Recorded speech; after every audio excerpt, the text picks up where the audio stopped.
If you do these things right, you could be making thousands of pounds per year just by selling merchandise of your own work.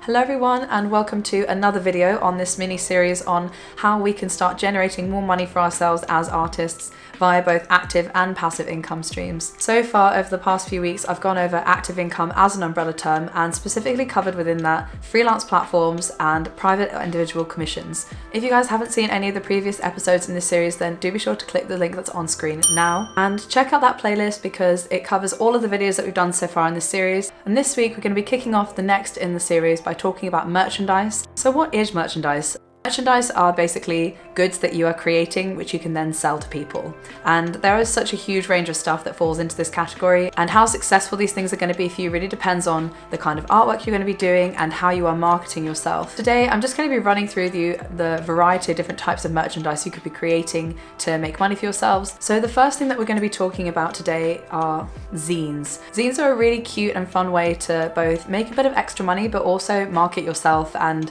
share a little bit about yourself and your process. A zine is basically like a tiny magazine that you can create both in ebook form or paper form, and you can sell to people for like £5 to £7, just like a weekly zine that you create or a monthly zine, and maybe every month you'll create a different topic. Maybe you could show one month a bunch of process sketches for something that you're working on in one of your private projects, or another month you could give quick tutorial tips on how you draw like trees or mushrooms or something like that. Another month you could have a bunch of cool landscapes that you illustrated and just did some tiny sketches of that you're not going to do anything with, but you might as well put them in a zine so you can share them with people. When you're an artist, there are so many little studies and sketches that you do just to practice and try things out, and they don't ever turn into final pieces or anything like that. It can be quite a nice way to give people a bit of a behind the scenes of the kind of thing that you do. You can create these zines really easily. You could just go on InDesign or Illustrator or Word or whatever, and you could just create a simple PDF, print them off with your own printer at home and just staple them together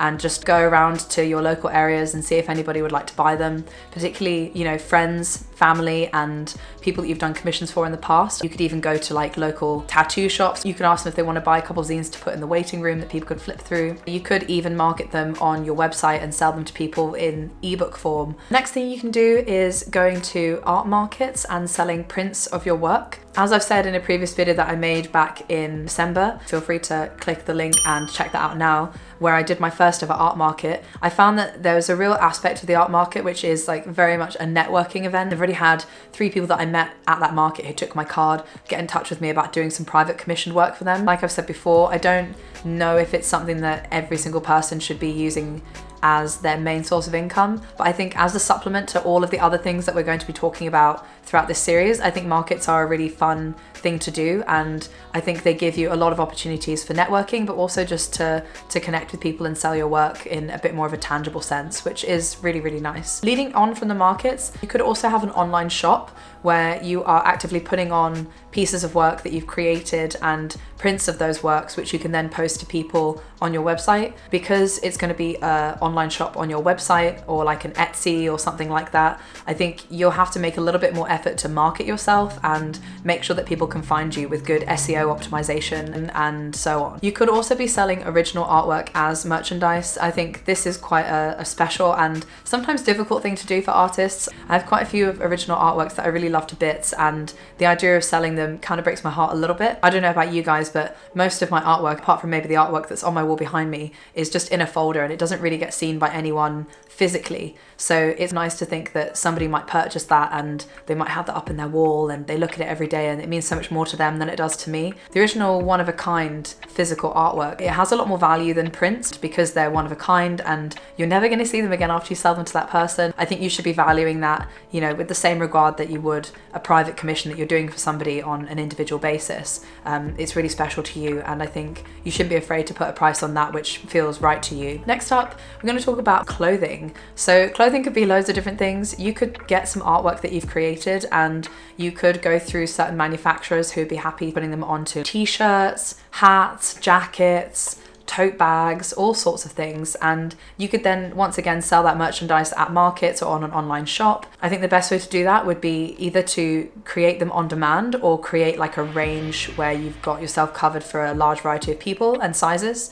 So I think there are some really great online services that will do print on demand for you, but they are a little bit more expensive. So in order for you to make a profit, you might have to charge a higher markup, but at least you won't have to pay any upfront costs for creating merchandise that you might not sell. So it's kind of a toss up that you need to weigh up for yourself, but I definitely think there's some merit in doing some cool clothes designs and all that kind of stuff and getting it created into some apparel that people can wear, because then they're just like a walking advertisement for you, which is really cool. You could always get your artwork made into other cool novelty goods. I do Brazilian Jiu-Jitsu, and one of my friends actually designed a Brazilian Jiu-Jitsu gi that I think he was going to work with a company to actually go and create and sell via our Jiu-Jitsu club, which is super, super cool because he gets to design something really fun that shows off his artwork and his style, but then also people will definitely buy that because they know him and they really like him as a person. His work is really cool and it's being marketed by someone, so he doesn't have to put all the time and energy into that marketing strategy. There's definitely a lot of merit in doing like novelty goods for people, like mugs, coffee cup coasters, or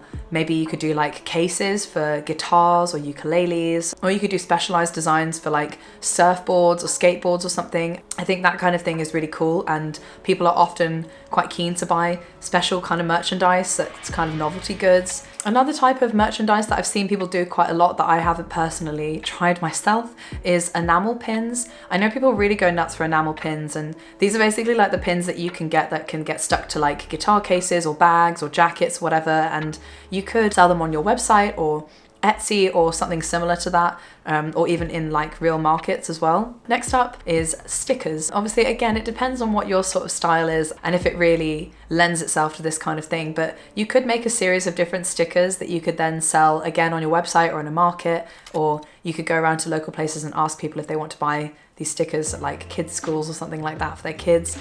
Say if you're a kids book illustrator and you're really good at doing animals, you could do loads of different animal stickers, or you could sell stickers for people that they could put on their guitars or their laptops or something that has like your Instagram tag or something like that. You can manufacture them for quite cheap through places like 99 Prints or Vista Print or something like that, and it could be quite a nice way again to just market yourself, because you could print a bunch of those stickers off and you could just go around sticking them all over the place. And last but not least, something that I would really love to do myself, but it requires a little bit more work in terms of the merchandise, is to create a book. Whether that book is just a full page picture book or a coloring book, or maybe it's like a book of illustrations that you've created, or a book that describes your process that you could create and you could get published independently through some medium like Amazon or Mixams or Ingram Spark or whatever, and you could then sell that book again at like book fairs or trade shows. Creating a book could be a really cool way of giving people a bit of a collector's item where they could have maybe like a huge set of prints of all of your work in one place. So that is everything I can think of in the merchandise field. If you guys have any other ideas of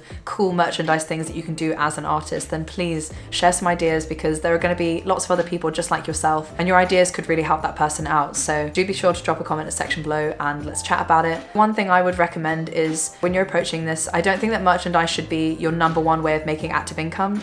I always think that merchandise should be a secondary, supplementary income, because the amount of merchandise that you're going to sell is going to be heavily dependent on, you know, your style and if it caters to a wide variety of people and your audience. Like if you have a really big audience and loads of people who follow you in the work that you do, then you're much more likely to sell a lot of your merchandise. But if you're someone who's just starting out and no one's really ever heard of you and you haven't really done much marketing for yourself yet, it might be quite difficult for you to rely on merchandise as a main income source. If you'd like to see more from me and keep up with future videos in this series, then don't forget to subscribe and hit that like button so the algorithm knows to show my videos to more people like yourselves who are looking for answers when it comes to this question of how to make money as an artist and start generating reliable income for themselves. I'm really looking forward to seeing you guys in the next video. I hope you have a lovely day and I'll see you soon. Bye.